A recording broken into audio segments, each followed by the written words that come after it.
Nuestra materia pone toda su atención en un rango de edad muy particular. Uno deja de ser niño, pero no es un adulto. Está a medio camino entre ser niño y ser un adulto. Y entonces es una etapa muy compleja en términos psicológicos, en términos físicos y emocionales, pero también en términos sociales. Se nos trata como adultos, pero tenemos una identidad un poco indefinida porque también se nos trata como niños a esa edad. Se nos dan responsabilidades, sí, pero se nos restan derechos, se nos escamotean derechos. Entonces estamos en el umbral en la indefinición y nuestra mente a esa edad tiene los contratiempos, un poco el dilema, ¿sí? De no poder situarse plenamente en su estatus. Y esta es una cuestión primordial para el ser humano, ¿no? Definir cuál es su estatus en el orden de relaciones sociales. Es fundamental para su equilibrio, es fundamental para su condición moral. Entonces, en el adolescente que corre más o menos a los 14, 13 y antes de la adultez, ¿no? Los 18 años no son 18 años cumplidos. Ojo, ¿no? Ahí empieza un ritual, ahí empieza una serie de cambios políticos y de responsabilidad que hacen que asumas tu adultez, pero sabemos que en términos psicológicos y en términos neuronales la maduración continúa y se prolonga muchos años más. La cuestión está en que la adultez está directamente relacionada con tus responsabilidades políticas, pero también con tus responsabilidades y tu estatus, tu condición económica. Y entonces aquí entra un poco el concepto de riesgo. Los jóvenes tienen pocas oportunidades para acceder al trabajo. Tienen poca formación técnica y profesional, oportunidades para estar en condiciones de acceder, de subirse a la escalera laboral. Y entonces todo eso va afectando y va marcando pues la pauta del comportamiento de los adolescentes y su perfil psicológico y emocional. Eso de por sí ya los pone en riesgo, ¿no? Bueno, pero como les decía, México entero es un país en riesgo. No lo digo yo, lo dice una institución, lo dice una dependencia del gobierno federal que se llama Coneval, que es una dependencia que se dedica a evaluar, ¿sí?, la efectividad de los programas y las políticas públicas que emprende el gobierno, sobre todo dedicado a esta dimensión social. Tienen especial énfasis en la medición de la pobreza. La pobreza, medirla es un brete, ¿no? Es un asunto muy complicado, por cuestiones que no voy a tocar en este momento. La cuestión está en que medir la pobreza a escala nacional deja de lado la medición de los ingresos y las fortunas de los más ricos. Y entonces eso desvirtúa completamente los resultados. Pero sí tenemos una aproximación de los porcentajes de la estadística de pobreza en nuestro país. Los resultados son graves, por no decir alarmantes. El 80% de la población en México se encuentra en una situación vulnerable. ¿Por qué razón? Ya sea por ingresos, ya sea por no contar con servicios de salud, ya sea por contar con poco espacio, vivir en el hacinamiento, por gastar demasiado de sus ingresos en alimentación, por vivir en una casa en renta que no sea de su propiedad. Y también por no tener educación, por estar en una condición de abandono escolar, de retraso en la formación educativa. O sea, por padecer analfabetismo o analfabetismo funcional, en fin, por tener un proceso educativo, formativo y cultural trunco. Si nosotros marcamos solamente ese renglón y nos damos cuenta que el promedio de escolaridad en México es primero de secundaria, el promedio nacional de un país de más de 120 millones de personas, primero de secundaria, dices, caray, pues ¿qué está pasando con ese país? Bueno, pues ahí están las cifras que demuestran que el país está en riesgo, que el país es vulnerable, que el país tiene debilidades estructurales en lo económico, en lo político, en lo social y en lo cultural. Es un país que tiene aspectos que lo relacionan con el primer mundo. Tiene plataformas petroleras, tiene industria, tiene una manufactura desarrollada, ojo, estimada mundialmente. Las ensambladoras de autos, ¿sí? La forma como radican empresas como Intel en México, Intel, los procesadores Intel. Entonces, si te das cuenta, abriendo un paréntesis, cómo la empresa Apple busca salir de China y encontrar una oportunidad en México, no para poner oficinas donde contesten el teléfono, no, porque la mano de obra mexicana está alcanzando niveles de calificación, de eficiencia, ¿sí? Y de profesionalismo que hace posible en un futuro contar con un teléfono iPhone Made in México.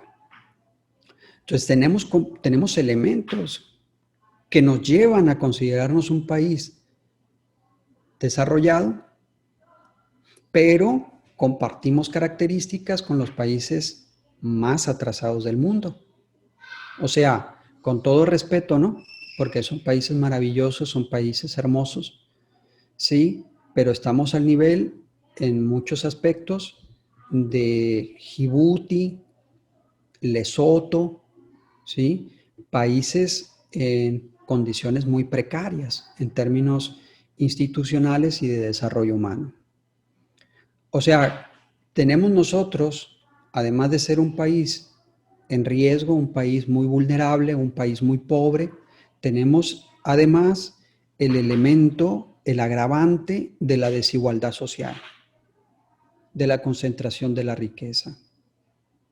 No es lo mismo ser pobre en un entorno donde predominan los lazos solidarios, porque no tienen nada que envidiarle al vecino, porque están en condiciones de complementarse por sus condiciones materiales, por sus ingresos, por sus posibilidades, a estar pobre en una condición social de desigualdad, porque entonces reina la codicia, reina la insidia, reina la envidia, y entonces hay tensiones sociales vinculadas a la desigualdad, como la violencia, el rencor social. Entonces, nosotros tenemos elementos del primer mundo y elementos del tercer o cuarto mundo, por decirlo burdamente, con el agravante de la desigualdad y la concentración de la riqueza. Ojo, ¿no? Porque en el mundo, el 50% de la población con toda su riqueza, o sea, estamos hablando de más de 3.000 millones de seres humanos. Esa riqueza equivalente está concentrada en el 1% de la población. 50% de la riqueza de la mitad de la humanidad la encontramos concentrada en el 1% más rico de la humanidad. Ojo, porque cuando tú vas y te centras en México en términos de esas estadísticas de concentración y de pobreza, encuentras la misma estadística. Hay un grupo de familias en México, los Servige, los Arámbulo Zavala, los Carlos Slim. Son pequeños grupos de familias, que es así como está estructurada la concentración de la riqueza en México por familias, que tienen concentrado un grupo pequeño, una élite, que tiene concentrado la riqueza equivalente de más del 50% de los mexicanos. O sea, que lo que nosotros vemos en términos de pobreza a nivel mundial nos llevan a afirmar con toda rectitud, con toda legitimidad, que el mundo está mexicanizado, que hay una auténtica mexicanización del mundo. Es una pobreza, un atraso, una concentración de la riqueza ofensiva. Eso no lo dije yo ni lo dice la Coneval, lo dice un estudio sobre la pobreza de una organización que se dedica a medirla a nivel mundial, que se llama Oxfam. Ustedes pueden leer el estudio en el que habla sobre esta tendencia histórica a la concentración, que es estructural. Quiere decir que ha sido favorecida desde los centros de poder político y desde los organismos que van gestionando las legislaciones, toda la dinámica que hace funcionar a la economía mundial. Porque además esos ricos concentran, amasan fortunas que no podrían gastarse en 10, 20 vidas. Digo, para que quieras un reloj Patek Philippe que te dé la hora y que cueste 3 millones de pesos. Es una concentración, ¿sí?, obscena de la riqueza. Entiendo que quieras un carro y si puedes comprarte un carro Lamborghini, te felicito. ¿Para qué necesitas una galería de 20 autos Lamborghini? Simple vanidad, simple ambición, egoísmo.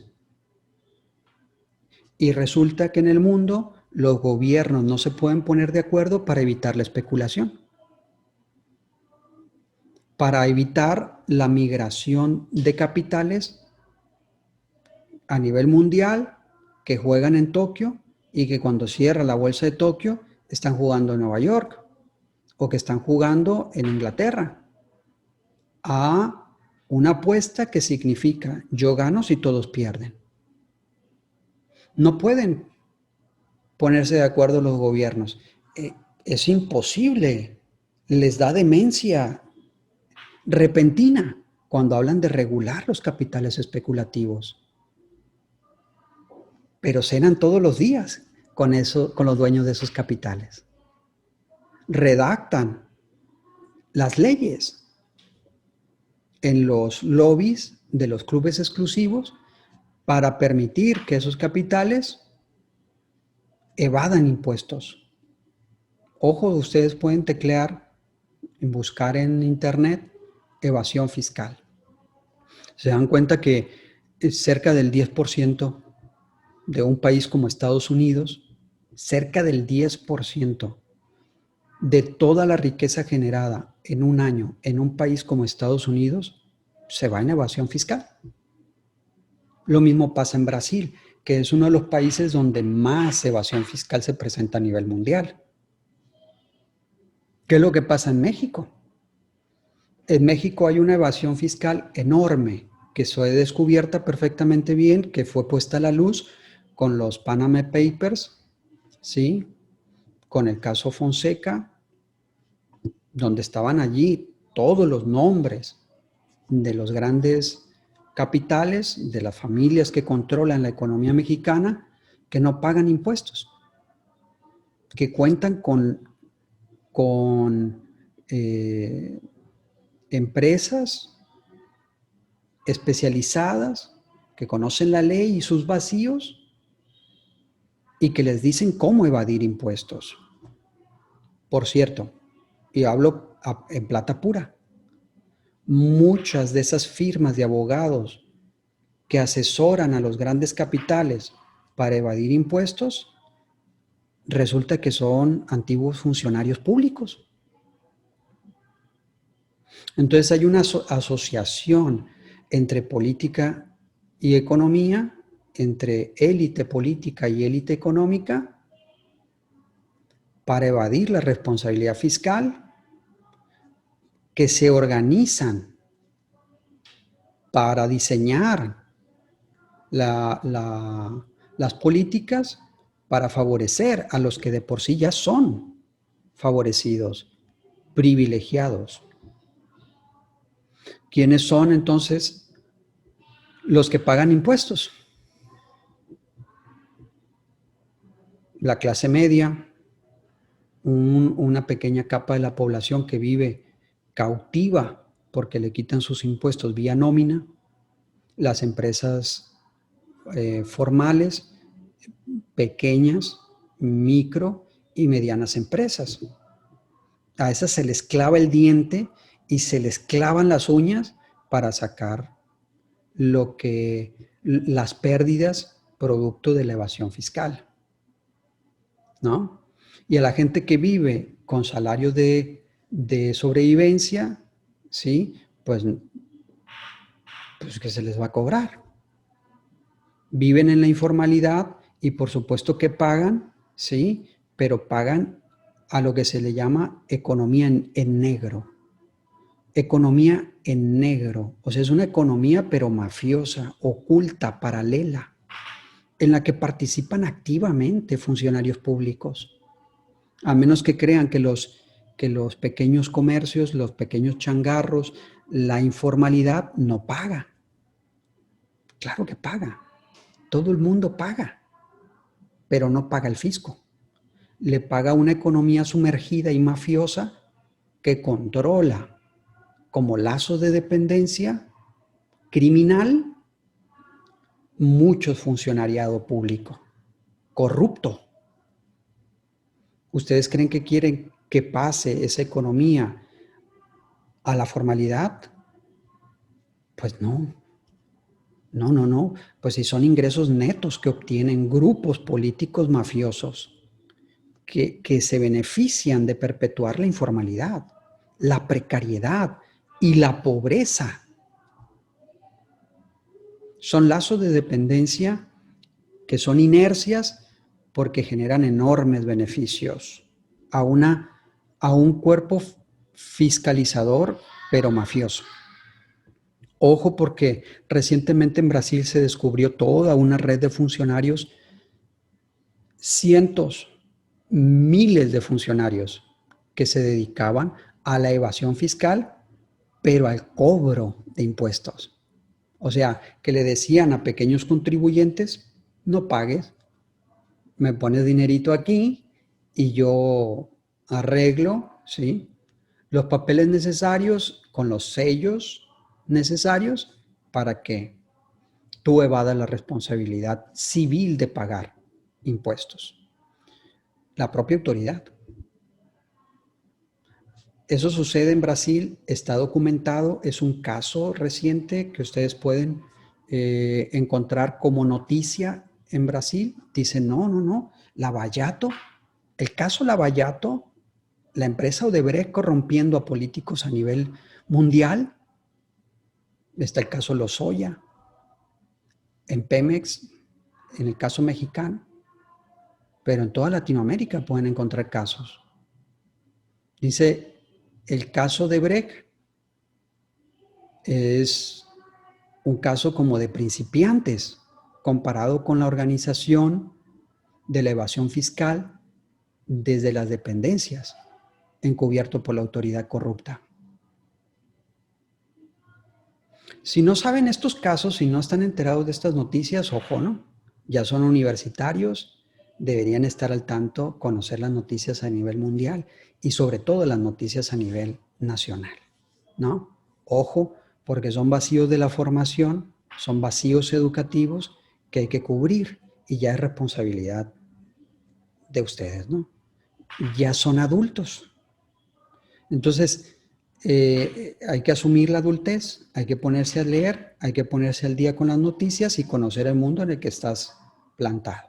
Es una cuestión de responsabilidad ética, pero también es una cuestión básica, ¿no?, de una persona educada. Bien, pues resulta que en el caso de la juventud, ves el panorama, el telón de fondo sobre el cual se va formando, se va desarrollando el joven mexicano, y entonces tienes a un joven en riesgo, vulnerable. ¿Por qué razón? Por la pobreza, por la falta de oportunidades, por la falta de educación, por la falta de atención médica, pero por cuestiones más básicas, por cuestiones más elementales, por la atención, el cariño, el amor de una familia que ponen en situación extrema de riesgo. Porque para formar los elementos más básicos de nuestra identidad, necesitamos que nos quieran, necesitamos que nos reconozcan, necesitamos que nos cuiden. Son cuestiones que van formando estructuras básicas en nuestro interior.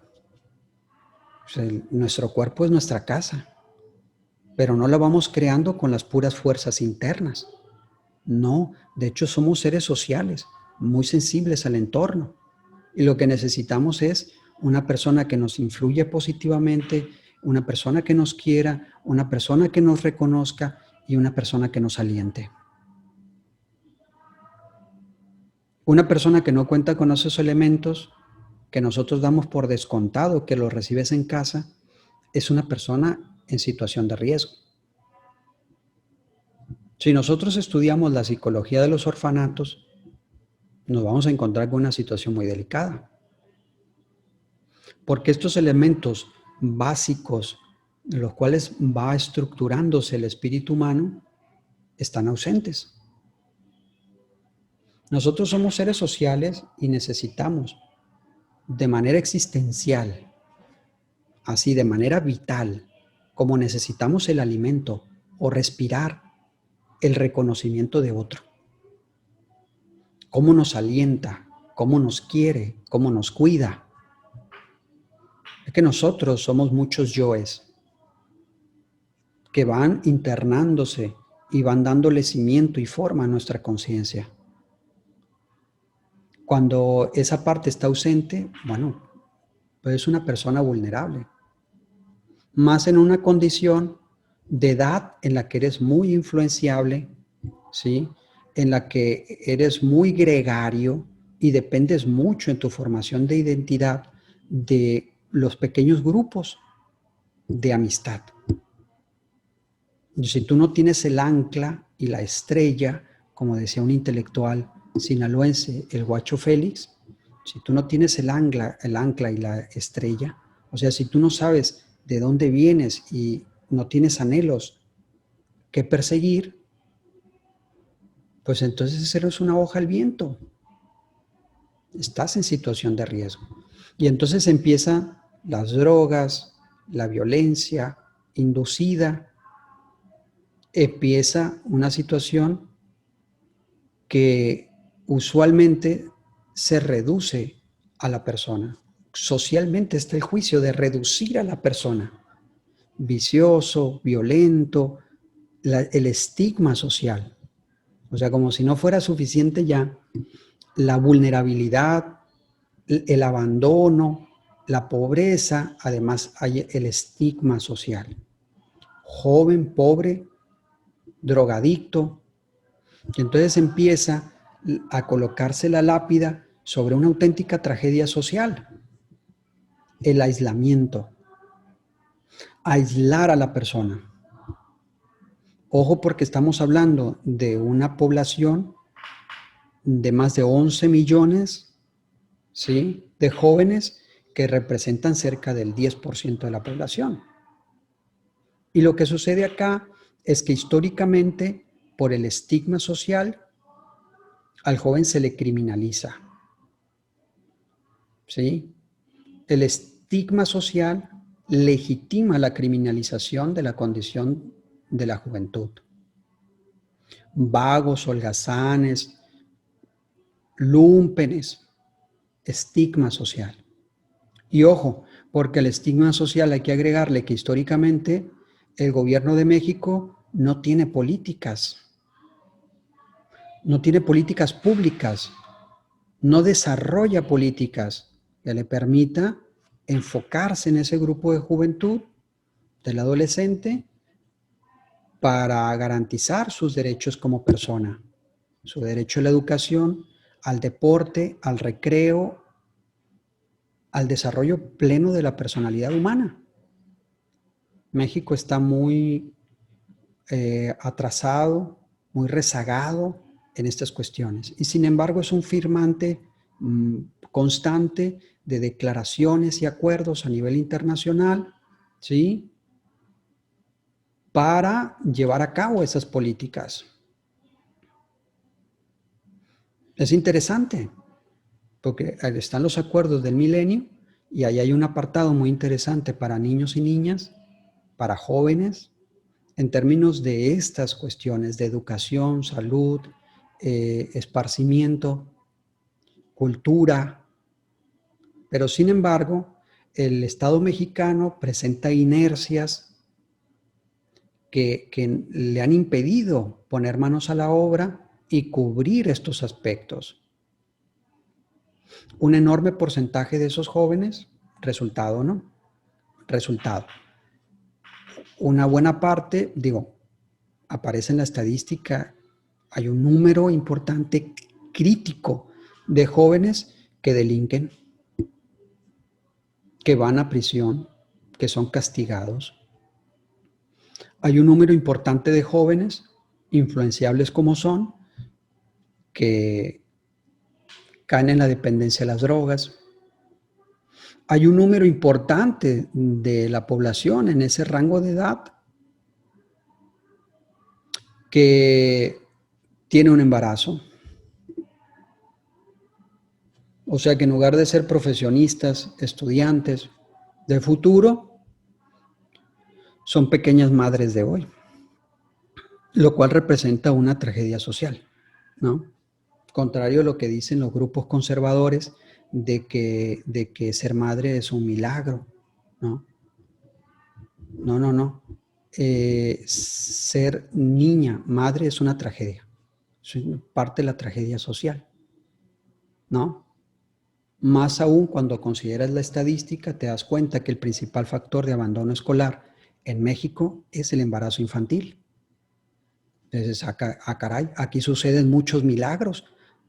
Pues no hay nada que celebrar. Es un asunto muy delicado, es un asunto muy grave, es un asunto que hay que evitar a toda costa.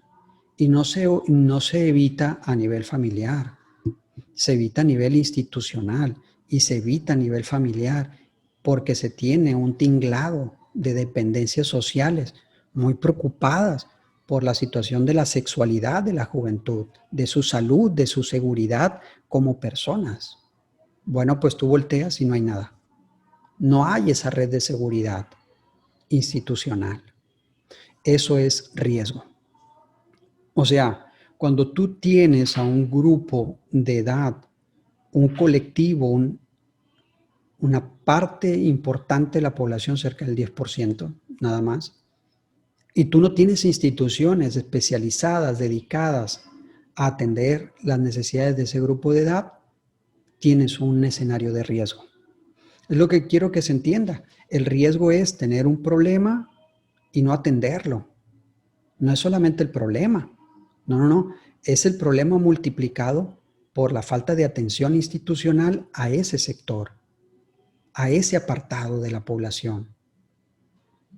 Nosotros tenemos riesgo por todos estos elementos que he señalado. Si se entiende el concepto de riesgo, ¿sí? O sea, si el riesgo se entiende ya a un nivel conceptual, pues hemos alcanzado un objetivo de esta clase. No atender. Como les decía, los jóvenes no son adultos, pero ya no son niños. Están en una zona indefinida, ¿sí? entre la infancia y la adultez.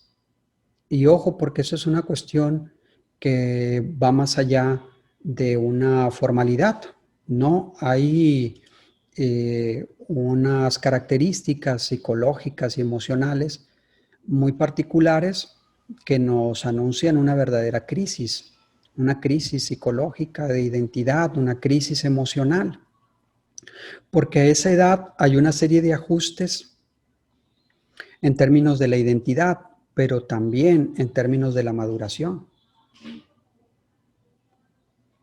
Todo ha sido verdaderamente ingenuo porque su realidad se presenta de modo inmediato y de modo palpable. Todos los elementos, todos los componentes psicológicos, mentales del niño empiezan a ser cuestionados, empiezan como a existir ya en el plano de la conciencia y empiezan a formalizarse. Entonces, a nivel mental, se presenta todo esto, se suscita como una crisis. Todo parece susceptible de ser cuestionado, de ser enfrentado, como si el mundo mismo pudiera ser puesto a prueba. Y entonces sucede una rebeldía, vamos a decir, consustancial a la edad, en un momento de riesgo como el que hemos descrito. Ya después yo les voy a pasar un video, ¿sí?, en el que van a ver un estudio muy amplio sobre la juventud mexicana y esta situación social de vulnerabilidad que ellos viven. De hecho, quiero compartirles algunas cosas, porque si nosotros nos ponemos en Internet, con todas las libertades y las ventajas que nos da, a buscar, a indagar sobre este tema, quiero conocer un poco más sobre la situación de la juventud en México. Bueno, pues resulta que hay un montón de información, muchísima. Ayer en la noche, puse juventud en México, riesgo en la juventud en México, y me salieron más de 100, no quiero exagerar, pero una cantidad enorme, millones de búsquedas. Lo importante aquí es verlas a la luz de un enfoque integrado, coherente, para que tengan sentido sus datos. Y yo destaqué 2 o 3 fuentes para que ustedes vean la facilidad con la cual nosotros podemos hacernos con información para conocer un poco más el tema, ¿sí? Porque, bueno, ya saben, al final del semestre, esta clase tiene que ir a expresarse en un ensayo de 5 cuartillas, donde ustedes muestren todo lo que han aprendido. Entonces, vamos a ver, está olvidado. Yo pienso que es el centro de la cuestión que nosotros hemos estado tocando aquí, porque es un estudio amplio. Aquí está reducido a 12 cuartillas, pero es un estudio amplísimo y en términos estadísticos es más que representativo de la situación que tiene México en este sector de edad.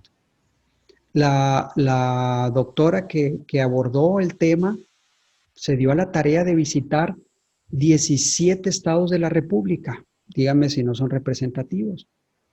1 de cada 5 jóvenes en México fue consultado. Se le hizo una pequeña entrevista con preguntas muy básicas, pero que fueron muy significativas para reconocer el entorno que les he descrito hace unos minutos. Los padres están en casa. ¿Tienes casa? ¿Es un domicilio propio? ¿Se te da alimentación? ¿Se te atiende? ¿Se te lleva a la escuela?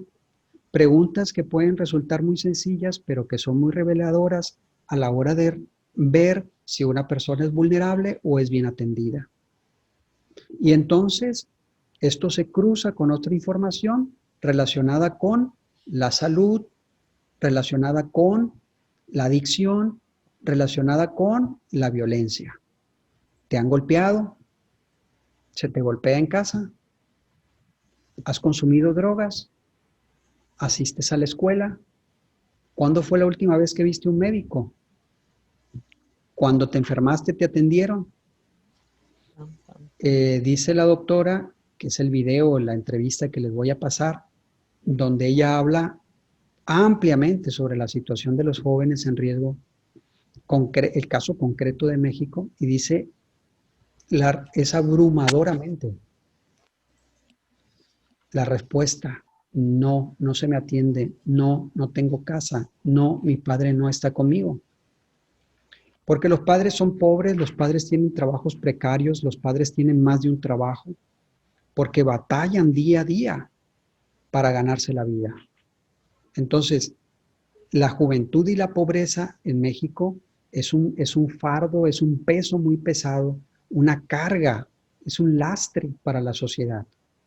Y lo ves, en palabras de la doctora, de manera muy constante en este sector, que obviamente es el espejo de la sociedad mexicana y, ojo, porque es el futuro de la sociedad mexicana.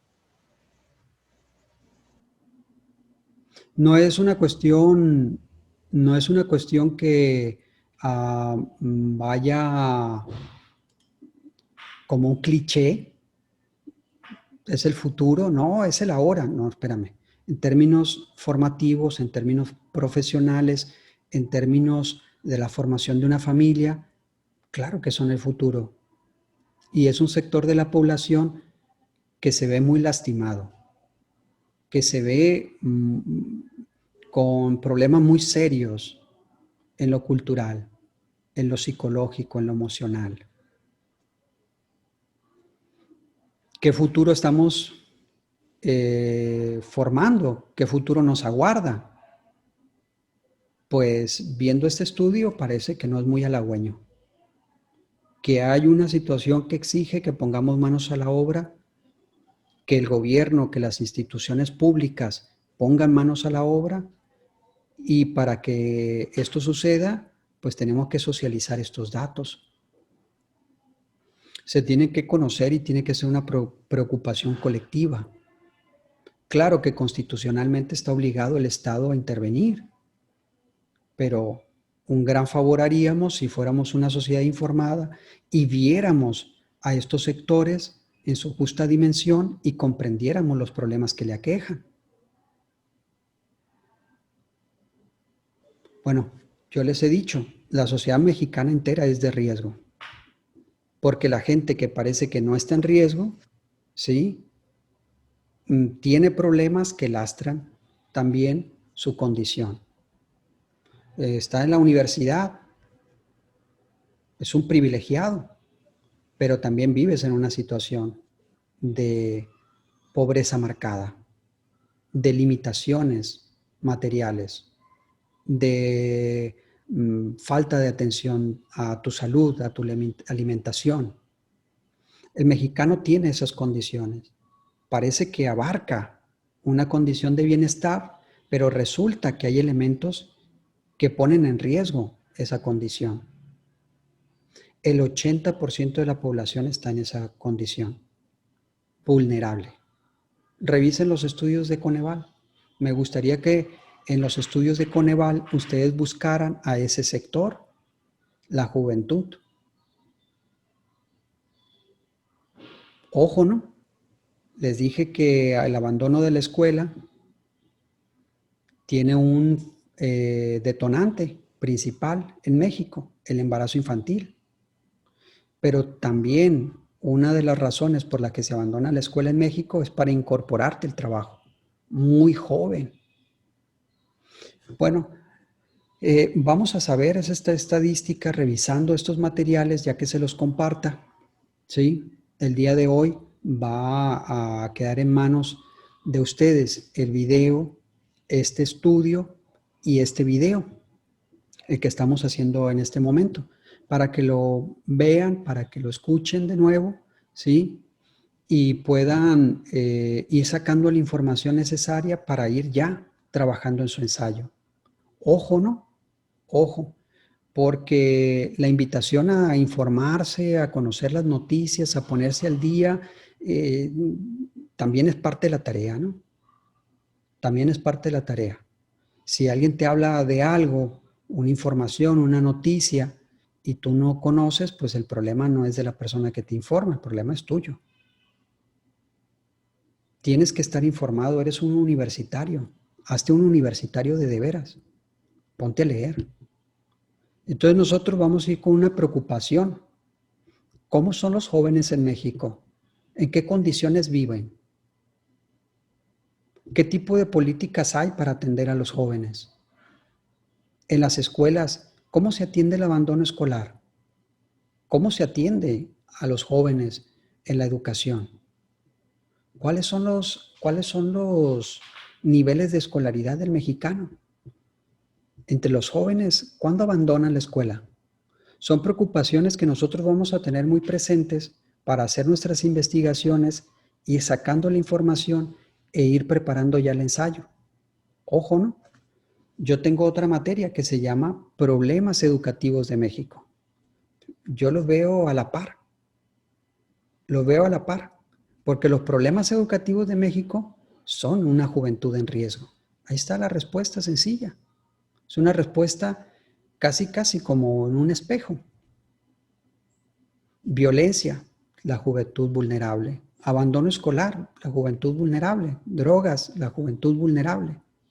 Porque, ojo, si tú quieres ver la condición, el estado de salud de un pueblo, su bienestar, su desarrollo, pues ve a los jóvenes. Ve en qué estado se encuentran, ve cómo son atendidos, ve cómo son respetados, cómo son alentados a ser mejores. Ve a sus familias. Entonces, lo que vamos a ver es una situación de alarma. Vamos a ir conociéndolo poco a poco, ¿sí? Con los documentos que les quise compartir hace un momento, y ahí vamos a tomar camino, el camino principal para ir haciendo copia de nuestra información, ¿no? Quise compartirles, voy a intentarlo de nuevo, quise compartirles el video, un ratito que lo pudieran ver. Voy a ver si lo logro, ¿de acuerdo? Vamos a ver si puedo lograrlo.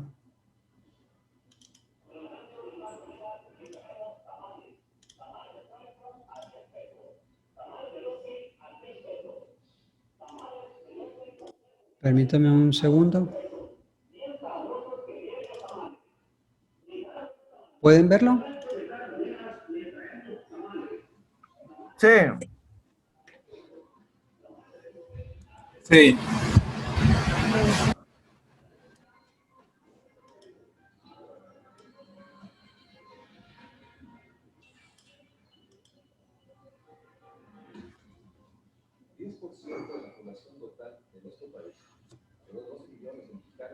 Está en la adolescencia. Una etapa crucial, crítica. Se desarrolla la personalidad, se madura. Muchos de estos jóvenes están en contextos sociales difíciles, complejos, en clave de pobreza, exclusión y violencias. Y esto genera mayores vulnerabilidades. Algunos de estos jóvenes tienen conflictos con la ley. Muchos incluso acaban internados. ¿Cuál es el efecto en ellos? ¿Cuál es la capacidad del Estado para restaurarles sus capacidades y que puedan tener y optar por una vida digna? De esto hablaremos hoy en Estudio México Social.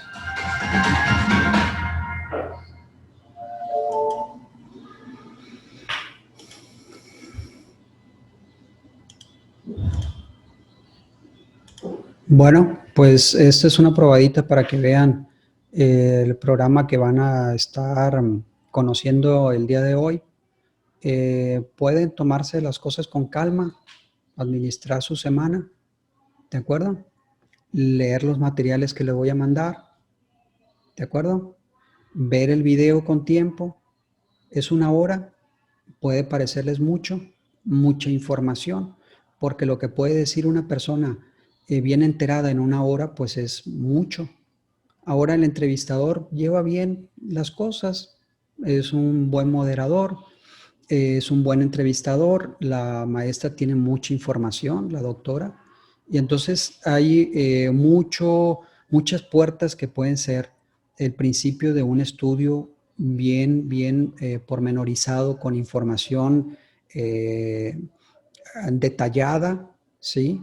Para que nosotros vayamos haciendo ya nuestro ensayo poco a poco y hablemos con todo el conocimiento de causa acerca de la situación de riesgo que viven los jóvenes en México. Yo les di un poco el escenario, el telón de fondo sobre la pobreza, la marginación, la desigualdad, la concentración de la riqueza en México. Les di algunos datos sobre la condición, la situación escolar en México, que es grave, es muy grave. Yo siempre he dicho que si en México se partiera de un diagnóstico sobre el desarrollo cultural del mexicano, tendría que ser con un título: Cultura en México, alarma. Y estoy totalmente cierto en esto, no me lo invento porque me remito a una serie de estudios, por ejemplo, un estudio que llevó a cabo la UNAM hace un lustro, poco más, en el que hacía un análisis sobre el desarrollo del lenguaje en los jóvenes que iban a ingresar a nivel preparatoria en los colegios de humanidades de la Universidad Nacional Autónoma de México, y resulta que los jóvenes hablaban, si acaso, con un paquete de 300 palabras, que todo su universo lingüístico, o sea, todo su universo semántico, o sea, la realidad misma en la que ellos viven, porque la estructuramos a través del lenguaje, pues resulta que se reducía a 300 palabras. O sea, la pobreza mental, la pobreza cultural de una persona que emplea 300 palabras para describir su entorno, pues no puede señalarse en otros términos. La calificación es alarmante. O sea, el mexicano vive en una situación muy delicada de atraso cultural. Y eso también es riesgo. Ojo, ¿no? Porque como vivimos en una sociedad con una realidad que puede describirse como un escenario simbólico, necesitamos la información para ubicarnos, para situarnos, para darle sentido a nuestras acciones. ¿Y eso qué significa? Pues que necesitamos ser personas alfabetizadas plenamente para darle sentido a nuestro entorno y estructurar nuestras acciones con metas, con objetivos sociales. Un analfabeta no puede hacer esto o se encuentra con serios problemas. Eso también es riesgo. Por eso le digo que la situación del pueblo mexicano está muy cercana a esa palabra, ¿no? Bueno, ya no sé si compartirles algo. Voy a intentar compartirles algunas.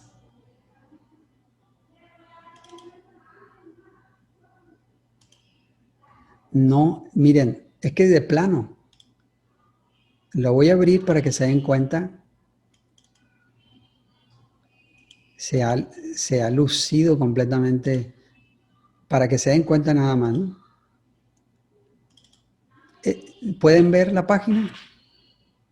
Es una página de UNICEF que tiene datos, tiene todo un capítulo. UNICEF es la dependencia de la ONU, de la Organización para las Naciones Unidas, un apartado sobre juventud.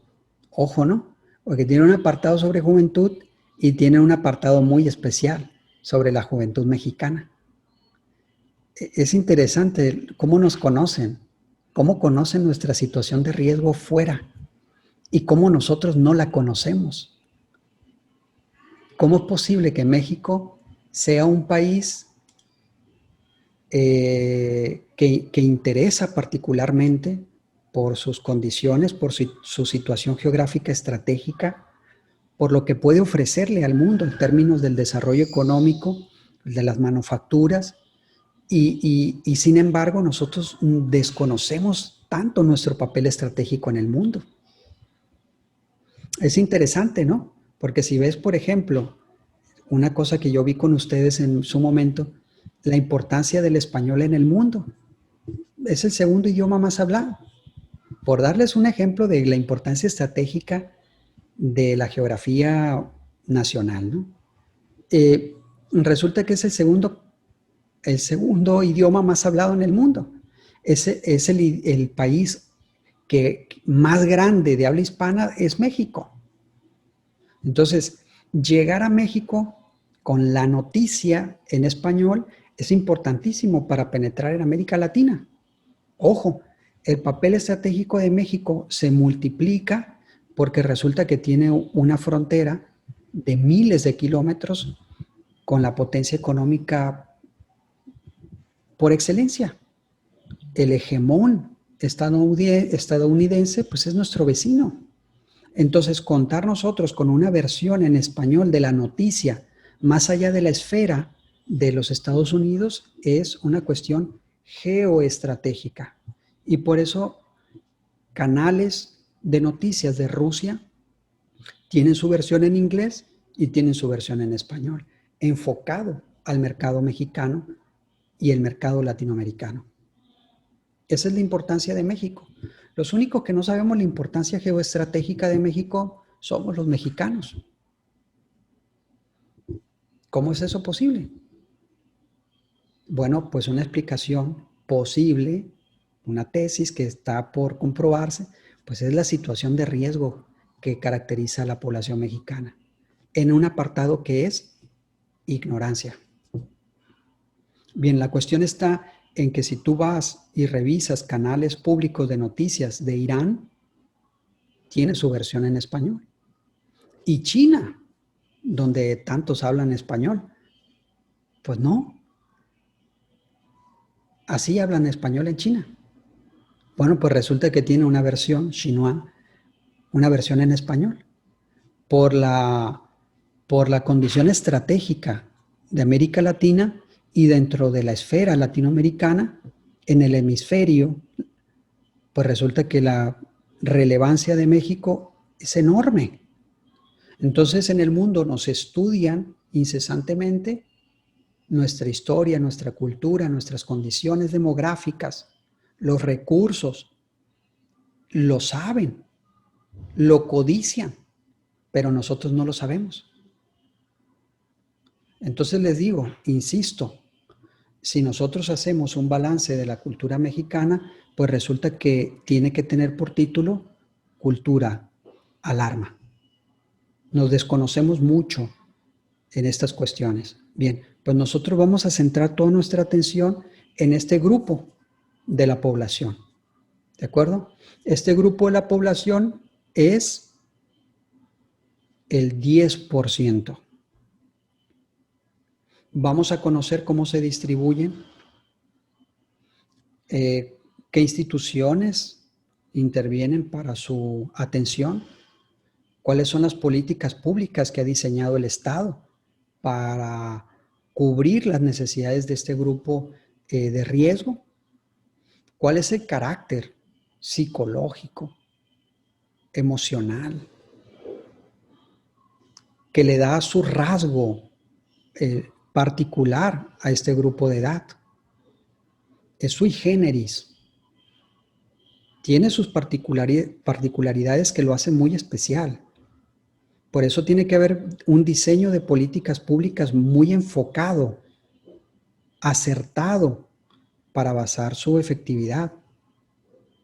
Y también vamos a conocer, ¿sí?, estas otras cuestiones lamentables, oscuras, sobre la drogadicción, la violencia, la incidencia de homicidios y, por supuesto, la forma como porcentaje de personas en esta edad que cumplen penas en prisión, que no son pocas, ¿no?